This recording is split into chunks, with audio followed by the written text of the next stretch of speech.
in this era of muscle, there are reasons besides fat loss to do cardio, folks. So we can address this in 3 different ways. We can look at it from a performance angle, so how it's going to affect your lifting, if that's the thing that you care about the most.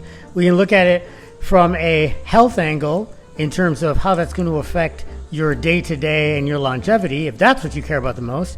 And we can also look at it from a fat loss perspective in terms of how it can assist you in getting and maintaining leanness, if that's what you care about the most. So let's start with performance. So when it comes to strength sports, particularly if you're like a power athlete, so like a thrower, a jumper, a weightlifter, the more cardio, the more conditioning you do, the more it's going to interfere with your top end in that respect. Now that's power, okay? That's expressing your strength in a minimal period of time, right? Moving things fast. In terms of absolute strength, like powerlifting, there will be an interference effect at the top ends, right? If you're like an 800, 900 pound squatter, you don't need to be doing a whole lot of cardio.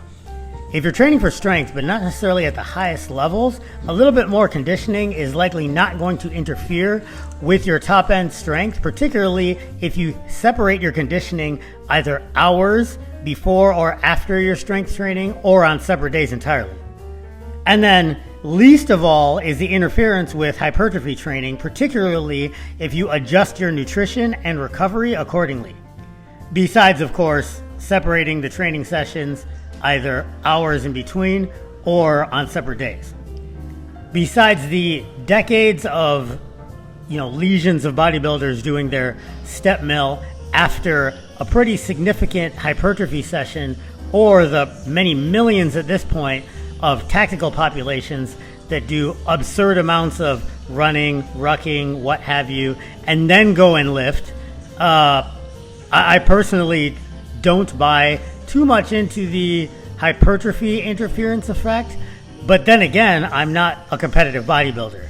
For most normal people, though, I don't think it's a thing that you should be particularly concerned with. And if you're a competitive bodybuilder, especially a high-level one, you have pharmaceutical interventions to take care of that. If you're a lifter, why should you even care about cardio besides fat loss? Work capacity, that's why.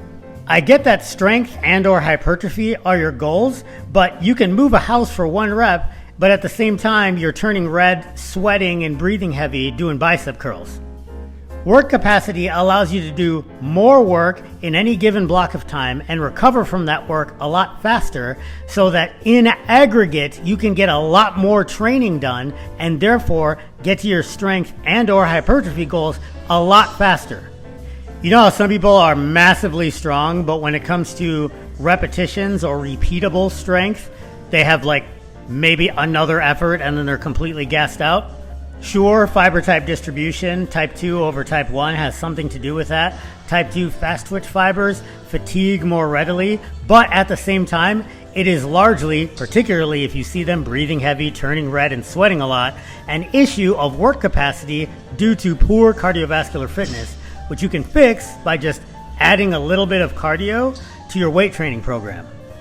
And I'm not saying if you're a power lifter, you need to go for a run. I mean, look at any successful powerlifting program, right? They do things like loaded carries, sled drags, things of this nature.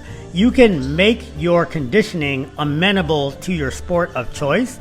I'm just saying you should do it. And no, just doing higher reps doesn't count as cardio, which is a good transition into my next point, which is on health. Here's the thing, folks. Cardiovascular training, cardiorespiratory fitness, is a completely different training effect than just moving around to burn calories or doing high volume resistance training.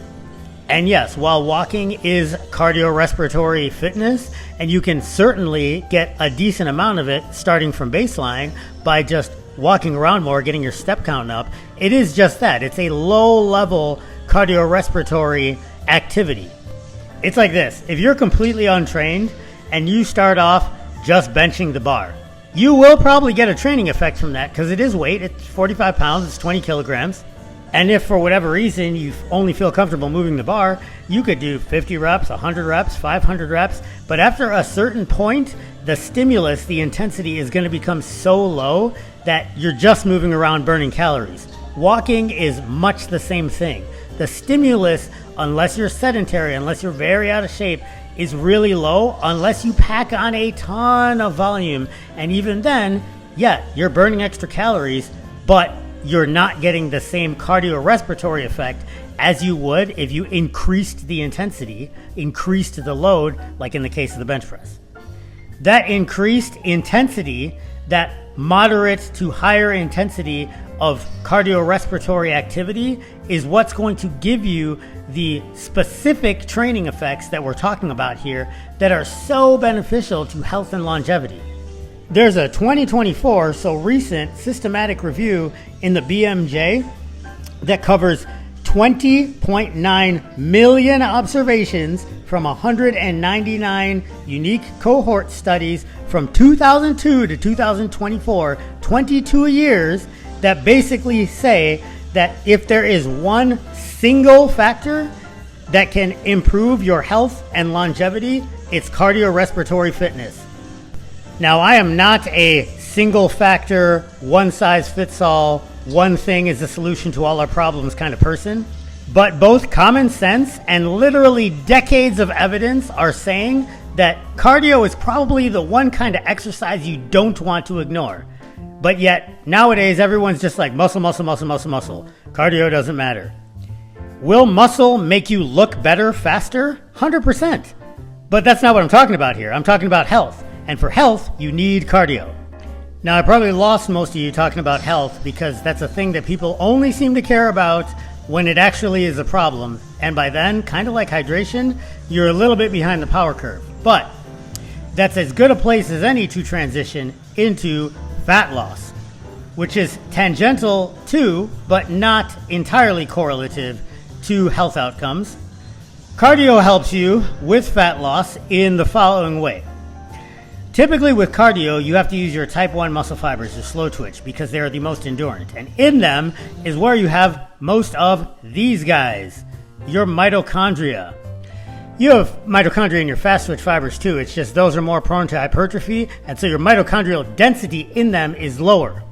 And that's important to consider because if you keep becoming a bigger and bigger and bigger organism, but your mitochondrial density becomes lower, you have more organism to provide energy for and less per capita mitochondria to make the energy.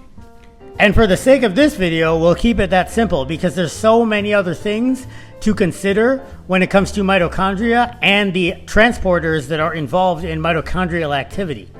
What does that have to do with burning fat? Well, here's the thing. The more and healthier mitochondria you have, the better you are at fat utilization, not just during exercise, but during regular activity.